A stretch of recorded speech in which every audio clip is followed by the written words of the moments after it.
Nashik TCS धर्मांतर प्रकरणामधील आरोपी निदा खानला आश्रय देणाऱ्या एमआयएम नगरसेवक मतीन पटेल यांच्या घरावरती पालिकेकडून अखेर कारवाई करण्यात आली आहे।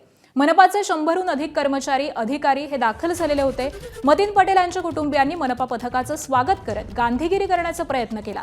फुलांच्या माळा आणि संविधानाची प्रत देऊन हे स्वागत करण्याचा प्रयत्न करण्यात आला। महानगरपालिकेने कारवाईबाबत याआधी नोटीस काढलेली होती आणि या विरोधामध्ये मतीन पटेल यांनी औरंगाबाद खंडपीठात याचिका दाखल केलेली होती। यावरती काल सुनावणी झाली, मात्र खंडपीठाने मतीन पटेल यांना कोणताही दिलासा दिला नाही। कारवाई थांबवण्याबाबत किंवा स्थगिती देण्याबाबत देखील कोणताही आदेश दिला नाही आणि त्यामुळे महापालिकेकडून अनधिकृत बांधकामावरती बुलडोझर चालवण्यात आला।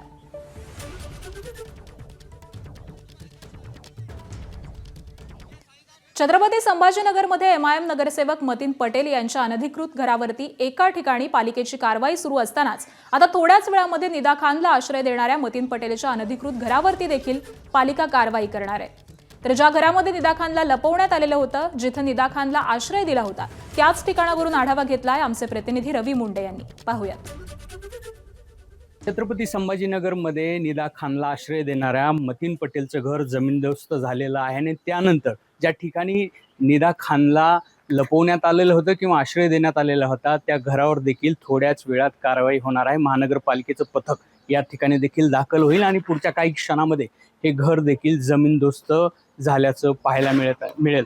खरं तर मोठ्या प्रमाणावरती पोलिसांचा बंदोबस्त या ठिकाणी तैनात करण्यात आलेला आहे। जवळपास या ठिकाणचा 500 मीटर अंतरावरती मोठ्या प्रमाणात पोलिसांचा फौजफाटा आहे। कुठलाही अनुचित प्रकार घडू नये यासाठीची काळजी घेण्यात आलेली अशी देखील माहिती मिळत आहे की माजी खासदार इम्तियाज जलील हे देखील रात्री या ठिकाणी आलेले होते आणि त्यांनी काही इथल्या स्थानिक लोकांशी चर्चा करून प्रशासनाच्या कारवाईला प्रतिसाद देण्याचं कबूल केलेलं होतं अशी देखील माहिती आहे। आणि त्याचमुळे कुठेतरी या ठिकाणी विरोध होताना पाहायला मिळत नाही थोडासा देखील।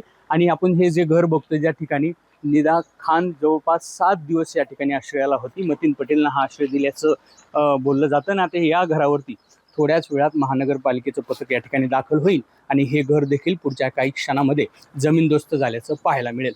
रवी मुंडे, एबीपी माझा, छत्रपती संभाजीनगर। एबीपी माझा, उघडा डोळे बघा नीट।